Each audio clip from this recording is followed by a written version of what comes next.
A source of harm, agendas.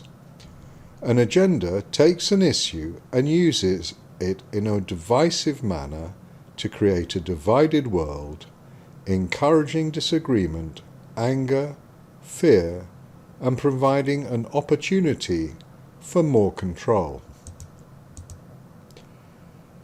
I have long been against agendas, but I never formally recognized them as a core threat in the sense of being a distinct entity in and of themselves. In other words, previously, I saw each issue and reacted to it as a single agenda. I now recognize that the very existence of agendas is the truly harmful element. That harm is exacerbated because I can barely even discuss agendas. They are so woven into our world and your identity that I might alienate each and every one of you at least 4 times over if I tried to use a specific agenda as an example. Thus, I would need to get you safely out of all your agendas before I could be assured that we could even discuss the issues behind the agendas in a calm and dispassionate manner. As such, I will point out the characteristics of an agenda and the obvious harm that arises from them in general terms only.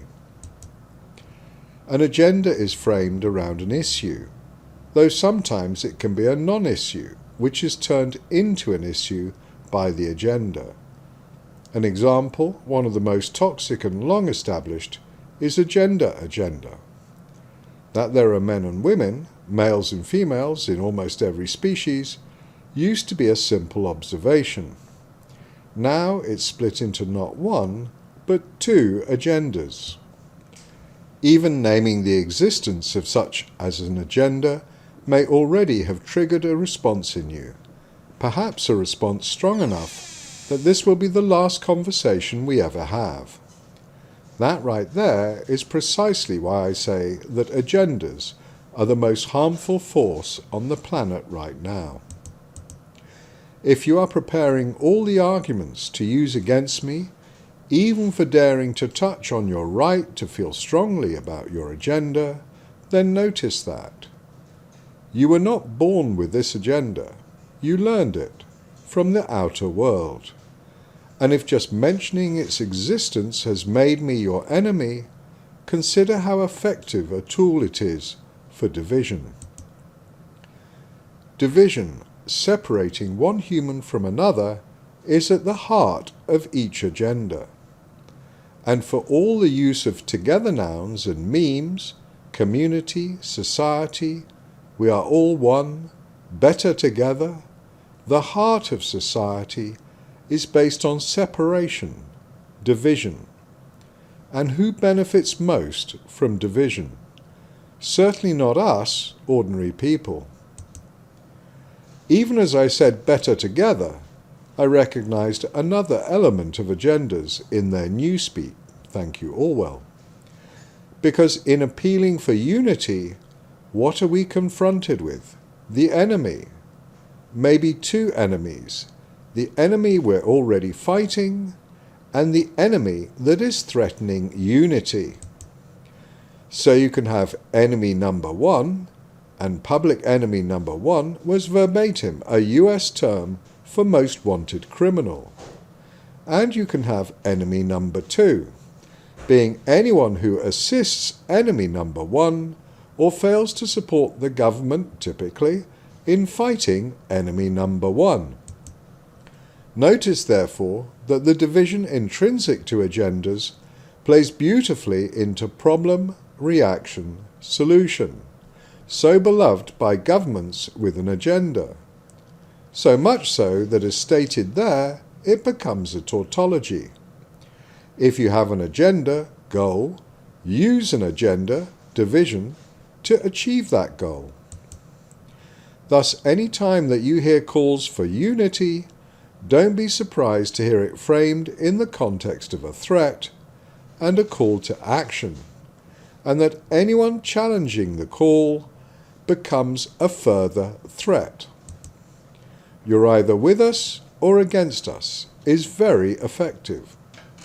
If you question or challenge us, you're threatening the decent people in society. You have just become a greater threat even than the outer threat, and a more emotionally charged one, because you just betrayed your own people. Notice then how often these play out in narratives around security, health, race, gender, religion, and nationality. Notice how often such narratives sponsor initiatives requiring further laws and intervention. You are not to be trusted, and you know you are not to be trusted, because by the time the laws are mooted, the agenda narrative has been strongly played to you so that you're properly informed and compliant. When I say you are not to be trusted, I don't mean you, of course. I mean them, the others, the ones challenging the government. You know who they are. You paid attention. You got the message. That's how powerful agendas are.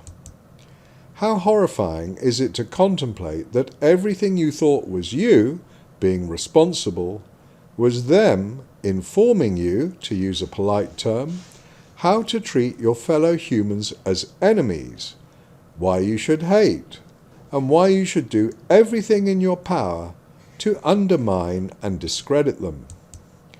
Notice that I'm not even having to specify any particular issue, any particular narrative. You see exactly how many of these apply in your life. How can you not? They're front and centre in your consciousness. Indeed, so emotive are these agendas, so powerful a tool of manipulation and distortion from a balanced, natural, courteous and gentle human, that this might be the last time we share a conversation. Or it can be a red pill moment where you acknowledge that you are no longer someone who is going to be so easily manipulated. Or, for many of you, this is ground that will be familiar, may have been familiar for years, in which case I salute you. And if you resent the idea that I salute them, then freedom, I regret to say, is going to be elusive, and not for any reason that I will suggest or impose. I have merely shown you a mechanism in common use.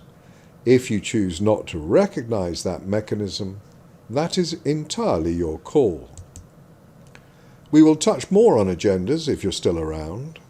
My hint would be, take a moment to treat another with kindness, especially when a part of you recognize them as being different. And here's the trap. Did your mind leap to an agenda based on difference, so that you knew you were one of the good people who didn't see difference? It's not my trap, just my observation. Agendas are like dreams, where you're sure you're awake, or even relieved you're now awake, but in fact, you're still in the dream. Agendas are so close to innate and natural human behavior and the working of the mind that we are easy prey for those who choose to leverage that to cause dissension. You think that's conspiracy theory? I was merely talking about advertising, the product without which you'll be one of them, less than, but with it you'll be one of us, more, better, happier. If you're so inclined, feel free to get in touch. andrewamather.com should reach me.